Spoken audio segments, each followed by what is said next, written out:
மாணவ நண்பர்கள் அனைவருக்கும் வணக்கம். இது உங்கள் பொன்வேல் பாண்டியன் நடப்பு நிகழ்வுகள் ஆசிரியர்.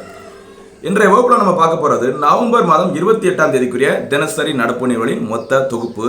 கடைசியாக ஒரு சில கேள்விகள். மறுபடியும் எல்லாத்திலையும் ஒரு சின்ன வேண்டுகோள், அந்த கேள்விகள் அப்படிங்கிற மாதிரி கேட்கும்போது அந்த கேள்விகளுக்கு தயவுசெய்து மறக்காமல் பதில் சொல்கிறதுக்கு ட்ரை பண்ணி பாருங்கள். நீங்கள் பதில் சொன்னால் தான் எனக்கு கேள்வி கேட்குறதுக்கு ஒரு உற்சாகமாக இருக்கும். 2 கையும் தட்டினா மட்டும்தான் ஓசை வரும், ஒரு கை தட்டினா ஓசை வராது. ஓகேவா? உங்கள் அர்த்தம் புரிய நினைக்கிறேன். உங்களோட சப்போர்ட் இருந்தால் தான் எனக்கும் சில ஆர்வங்கள் தோணும். அந்த கேள்வியில் எப்போ கேட்டு அதற்கு நீங்கள் பதில் சொல்ல முயற்சி பண்ணுறீங்களோ அப்போ தான் தேர்வில் நிஜமான வெற்றியை பெற முடியும். ஆரம்பிக்கலாமா? நவம்பர் 28 கரண்ட் அஃபேர்ஸில் ஃபர்ஸ்ட் பாயிண்ட் பாருங்கள். நீதிபதி பொன் கலையரசன் ஆணையம். ஓகேவா? அந்த ஆணையம் எதற்காக அமைக்கப்பட்டதுன்னு சொல்லி பார்த்தீங்கன்னா 2018ஆம் ஆண்டு முதல் 2021ஆம் ஆண்டு வரை, ஏப்ரல் 2021 வரை அண்ணா பல்கலைக்கழகத்தின் துணைவேந்தராக இருந்தவர் யார் அப்படின்னு பார்த்தீங்கன்னா சூரப்பா. ஓகேவா? அவர் துணைவேந்தராக நியமனம் பண்ணதுலேருந்து பெரிய பிரச்சனை அடுத்தடுத்து வந்துட்டே இருந்தது.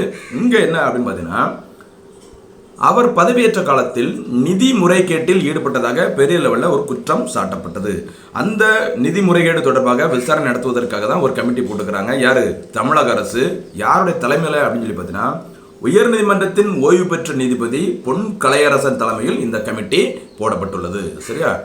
தற்போது அண்ணா பல்கலைக்கழகத்தின் துணைவேந்தராக இருப்பவர், இதுக்கு முன்னாடி சூரப்பா, தற்போது யார் அப்படின்னு பார்த்தீங்கன்னா வேல்ராஜ். அடுத்து செகண்ட் பாயிண்ட் பாருங்க.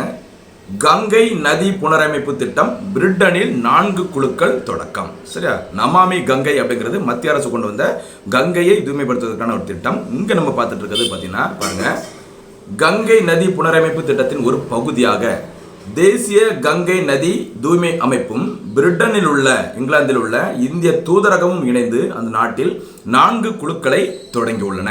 அதாவது பார்த்தீங்கன்னா இந்தியர்கள் மட்டும் இல்லை, பிரிட்டனில் இருக்கிற இந்திய வம்சாவளியை சேர்ந்தவர்களும் இந்த கங்கை நதி புனரமைப்பு திட்டத்தில் இருக்கணும் அப்படிங்கிறதுக்காக ஒரு 4 குழுக்கள் அமைக்கப்பட்டுள்ளது. எங்க?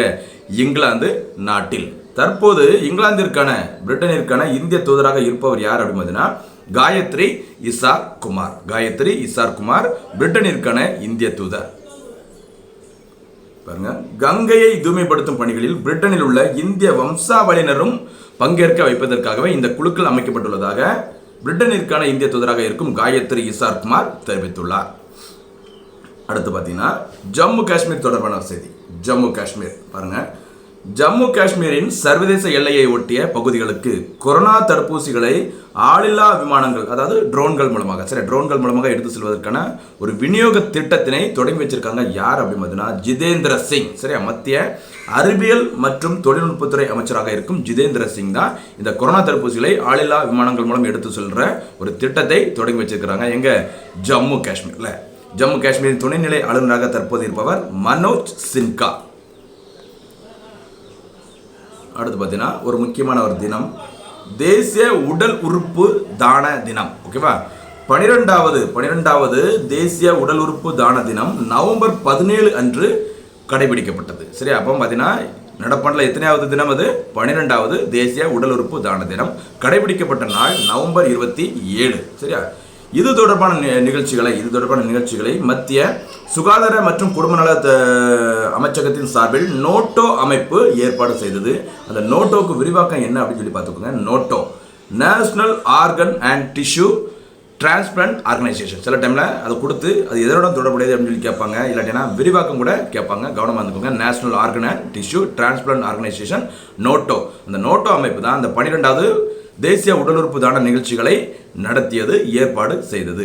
இந்த தினம் முதலில் கொண்டாடப்பட்ட ஆண்டு எது அப்படின்னு பார்த்தீங்கன்னா 2010. சரி, 2010 நடப்பாண்டில் 2021 12வது தினம். அதுக்கப்புறம் பார்த்தீங்கன்னா ஒரு முக்கியமான விஷயம் பாருங்க. இதில் சர்வதேச உடல் உறுப்பு தான கண்காணிப்பு வலைதள அறிக்கையின்படி உடல் உறுப்பு மாற்று அறுவை சிகிச்சையில் அமெரிக்கா சீனாவிற்கு அடுத்து இந்தியா 3வது இடத்தில் உள்ளது. சரியா? இன்டர்நேஷனல் லெவலில் உடல் உறுப்பு மாற்று அறுவை சிகிச்சையில் முதலிடத்தில் உள்ள நாடு அமெரிக்கா, 2வது இடம் சைனா, இந்தியா இந்த பட்டியலில் 3வது இடத்தில் உள்ளதாக சர்வதேச உடல் உறுப்பு தான கண்காணிப்பு வலைதள அறிக்கையில் தெரிவிச்சிருக்கிறாங்க. சரியா? அது தவிர பாருங்க, டெல்லியில் நடைபெற்ற நிகழ்ச்சியில் அதிக எண்ணிக்கையில் உடல் உறுப்பு தானம் பெற்று உடல் உறுப்பு மாற்று அறுவை சிகிச்சைகளை மேற்கொண்டதற்காக மகாராஷ்டிரா மாநில உடல் உறுப்பு திசுக்கள் மாற்று அமைப்பிற்கு விருது வழங்கப்பட்டுள்ளது. அப்போ பார்த்தீங்கன்னா இந்தியாவில் பார்த்தீங்கன்னா அதிக அளவு உடல் உறுப்பு மாற்று அறுவை சிகிச்சை மேற்கொண்டுள்ள மாநிலம் எது? மகாராஷ்டிரா. அதே சமயத்தில் இந்தியா சர்வதேச லெவலில் 3வது இடத்துல இருக்கு. மறந்துடாதீங்க உடல் உறுப்பு தான அறுவை சிகிச்சையில். அடுத்து ஒரு விளையாட்டு செய்தி. மலேசிய ஓப்பன் ஸ்குவாஷ், சரியா? மலேசியா ஓப்பன் ஸ்குவாஷ் போட்டி, ஸ்குவாஷ், ஓகேவா? சௌரவ் கோஷல் சாம்பியன் பட்டத்தை வென்றார். சௌரவ் சௌத்ரி அப்படின்னு ஒருத்தர் இருப்பார். அவருக்கு பார்த்தீங்கன்னா துப்பாக்கி சுடுதல் வீரர், ஓகேவா? சௌரவ் சௌத்ரி. சௌரவ் கங்குலி யார் அப்படின்னு பார்த்தீங்கன்னா தற்போது இந்திய கிரிக்கெட் கட்டுப்பாட்டு வாரியத்தின் தலைவராக இருக்கிறாங்க, ஓகேவா? சௌரவ் கங்குலி. இங்கே நம்ம பார்த்துட்டு இருக்கிறது சௌரவ் கோஷல், ஓகேவா? மலேசியாவில் நடைபெற்ற மலேசிய ஓப்பன் ஸ்குவாஷ் போட்டியில் இந்தியாவின் சௌரவ் கோஷல் சாம்பியன் பட்டத்தை வென்றார். இந்த போட்டியில், இந்த மலேசிய ஓப்பன் இந்த ஸ்குவாஷ் போட்டியில் சாம்பியன் பட்டத்தை வென்ற முதல் இந்தியர் யார் அப்படின்னு பார்த்தீங்கன்னா இந்த சௌரவ் கோஷல் ஆவார். சில டபுள் கேட்பாங்க, பேரை கொடுத்துட்டு இவர் எந்த விளையாட்டோடு தொடர்புடையவர் அப்படிங்கிற கேட்க வாய்ப்பு இருக்குது. கவனமாக இருந்துக்கோங்க. இல்லாட்டா சமீபத்தில் எதில் வின் பண்ணாங்க, எந்த டோர்னமெண்ட்டில் வின் பண்ணாங்க அப்படின்னு சொல்லி கேட்பாங்க. மலேசிய ஓப்பன் ஸ்குவாஷ். அடுத்து தங்கப்பத்திர விற்பனை திட்டம், சரியா? தங்கப்பத்திர விற்பனை திட்டம் கடந்த நவம்பர் 2015 மத்திய அரசு இந்த திட்டத்தை தொடங்கியது, ஓகேவா? இதை பார்த்தீங்கன்னா இந்த திட்டத்தின் கீழ் தனிநபர் ஒருவர் குறைந்தபட்சம் 1 கிராம் முதல் அதிகபட்சம் 4 கிலோ வரையிலான தங்கப்பத்திரங்களில் முதலீடு செய்ய முடியும், சரியா? அஞ்சலகங்கள், சில குறிப்பிட்ட வங்கிகளில் இந்த தங்கப்பத்திரங்களை வாங்க முடியும். அதில் தனிநபர் பார்த்தீங்கன்னா ஒருத்தங்க குறைஞ்சபட்சம் 1 கிராம் முதல் அதிகபட்சம் 4 கிலோ வரையிலான தங்கப்பத்திரங்களில் முதலீடு செய்ய முடியும் அப்படிங்கிற மாதிரி சொல்லியிருக்கிறாங்க, சரியா? ஒவ்வொரு மாதத்துலையும் பார்த்தீங்கன்னா அந்த தங்கப்பத்திர விற்பனை திட்டத்தை ஸ்டார்ட் பண்ணுவாங்க. அதில் 1 கிராமுக்கு நாங்கள் இவ்வளோ ரூபாய் மதிப்பு அப்படிங்கிற மாதிரி இந்திய ரிசர்வ் வங்கி அறிவிப்பாங்க, ஓகேவா? இந்த திட்டம் ஆரம்பிக்கப்பட்ட ஆண்டு 2015, மறந்துடாதீங்க. அடுத்து பார்த்தீங்கன்னா எல்லை தாண்டிய குற்றங்களை தடுப்பதில் ஒத்துழைப்பை அதிகரிப்பதென இந்திய எல்லை பாதுகாப்பு படையும் வங்கதேச எல்லை காவல் படையும் கூட்டாக முடிவு செய்துள்ளன, சரி? இந்த பிஎஸ்எஃப் அப்படிங்கிற பார்டர் செக்யூரிட்டி ஃபோர்ஸ் உருவாக்கப்பட்ட ஆண்டு 1965, ஓகேவா? 1965 பிஎஸ்எஃப் உருவாக்கப்பட்டது, இந்தியா சீனா போருக்கு பிறகு, ஓகேவா? அதே மாதிரி வங்கதேச எல்லை காவல் படை பிஜிபி அப்படின்னு சொல்லுவாங்க. அந்த பிஎஸ்எஃப்பும் பிஜிபியும் இணைந்து கூட்டாக ஒரு முடிவு எடுத்திருக்கிறாங்க. என்ன அப்படின்னு பார்த்தீங்கன்னா எல்லை தாண்டிய குற்றங்களை தடுப்பதில் ஒத்துழைப்பை அதிகரிக்கணும் அப்படிங்கிற மாதிரி சொல்லியிருக்கிறாங்க, சரியா? இது தொடர்பாக இரு நாட்டு படைகளின் ஐஜிக்கள் கூட்டத்தில் முடிவு எடுக்கப்பட்டது. அடுத்து பார்த்தீங்கன்னா ஒரு விருது அமைச்சர் மா சுப்பிரமணியன் அவர்களுக்கு வாழ்நாள் சாதனையாளர் விருது, ஓகேவா? பாருங்க, உலக தமிழ் நிறுவனம் சார்பில், சரியா? உலக தமிழ் நிறுவனம் சார்பில் லண்டன் 4வது சர்வதேச மருத்துவ சிறப்பு விருதுகள் பிரிட்டன் நாடாளுமன்ற வளாகத்தில் உள்ள ஹவுஸ் ஆஃப் காமன்ஸ் அரங்கில் நவம்பர் 26 அன்று வழங்கப்பட்டது, சரியா? பார்த்தீங்கன்னா அப்போ எந்த நாட்டில் வழங்கியிருக்கிறாங்க? பிரிட்டனில், சரியா? அது வழங்கப்பட்ட இடம் எது அப்படின்னு பார்த்தீங்கன்னா பிரிட்டன் நாடாளுமன்ற வளாகத்தில் உள்ள ஹவுஸ் ஆஃப் காமன்ஸ் அப்படிங்கிற இடத்துல, சரியா? என்ன விருது அப்படின்னு பார்த்தீங்கன்னா 4வது சர்வதேச மருத்துவ சிறப்பு விருதுகள். அதில் ஒரு விருது தான் யாருக்கு கொடுத்துருக்காங்க அப்படின்னு பார்த்தீங்கன்னா இப்போ தமிழ்நாட்டில் பார்த்தீங்கன்னா பாருங்க, அப்போது மருத்துவத்துறையில் சிறப்பாக செயல்பட்டதற்காக, அதாவது பார்த்தீங்கன்னா அந்த கொரோனா காலத்தில் சிறப்பாக பணிபுரிந்ததற்காக தமிழக மக்கள் நல்வாழ்வுத்துறை அமைச்சர், அதாவது சுகாதாரத்துறை அமைச்சர் மா சுப்பிரமணியனுக்கு வாழ்நாள் சாதனையாளர் விருது வழங்கப்பட்டுள்ளது. எந்த நாட்டில்? இங்கிலாந்தில் வழங்கப்பட்ட நபர் மா சுப்பிரமணியன். அவங்க பார்த்தீங்கன்னா தமிழக மக்கள் நல்வாழ்வுத்துறை அமைச்சராக இருக்கிறாங்க, ஓகேவா?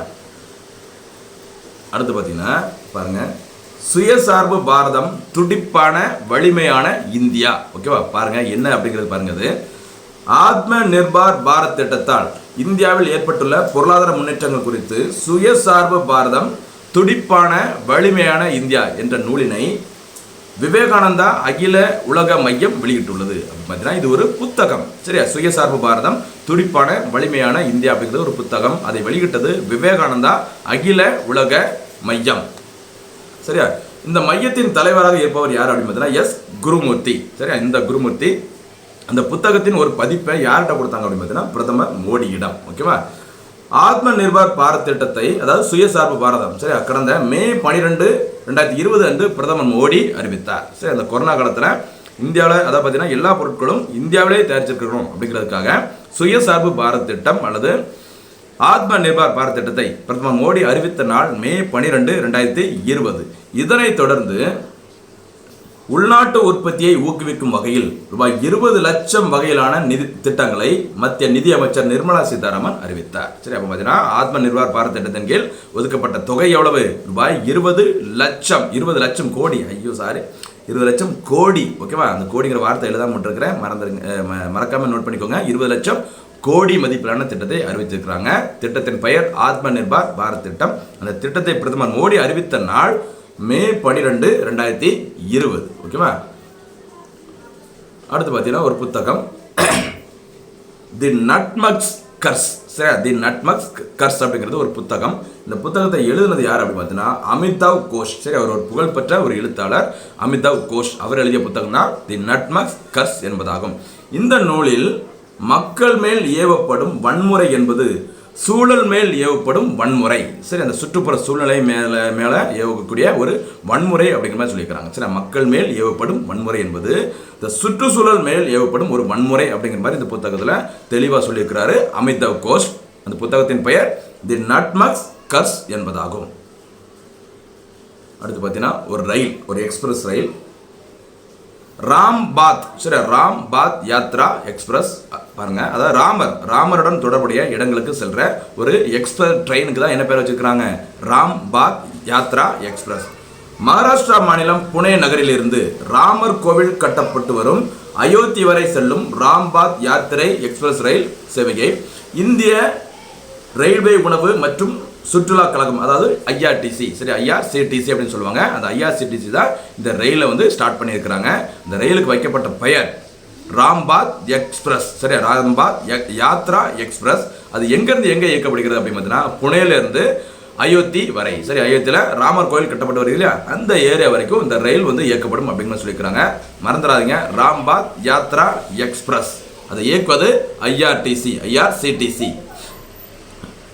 அடுத்து பார்த்தீங்கன்னா கடைசியாக இன்றைய தினத்திற்கான கேள்வி. இதுவரைக்கும் நம்ம பார்த்ததுலேருந்து ஒரு சில கேள்விகள் தான் கேட்டுக்கிறேன். அதுக்கு தயவுசெய்து மறக்காமல் பதில் சொல்ல ட்ரை பண்ணி பாருங்கள். இதில் ஏதாவது சந்தேகங்கள் இருந்தால் தயவுசெய்து கேளுங்க, பரவாயில்ல. ஓகேவா? நான் என்னோட முடிஞ்சதை ஹெல்ப் பண்ண பண்ணுறேன். முதலாவது கேள்வி, மலேசிய ஓப்பன் ஸ்குவாஷ் போட்டியில் சாம்பியன் பட்டம் வென்ற முதல் இந்தியர் யார்? இதுதான் இன்றைய தினத்திற்கான முதலாவது கேள்வி. அடுத்து இரண்டாவது கேள்வி, தேசிய உடல் உறுப்பு தான தினம் எப்போது அனுசரிக்கப்படுகிறது? மூன்றாவது கேள்வி, தங்கப்பத்திர விற்பனை திட்டம் துவங்கப்பட்ட ஆண்டு எது? அடுத்து கடைசி நான்காவது கேள்வி, நீதிபதி பொன் கலையரசன் குழு எதனுடன் தொடர்புடையது? இதுதான் ஒரு சிம்பிளான ஒரு 4 கேள்விகள். இதற்குரிய பதில்கள் எல்லாமே மேலே இருக்க நோட்டில் இருக்கு. வீடியோ ஃபுல்லாக பார்த்துட்டு கேள்விகளுக்கு பதில் சொல்லுங்கள். தேர்வில் வெற்றி பெறுங்கள். மறுபடியும் சந்திக்கலாம். நன்றி, வணக்கம்.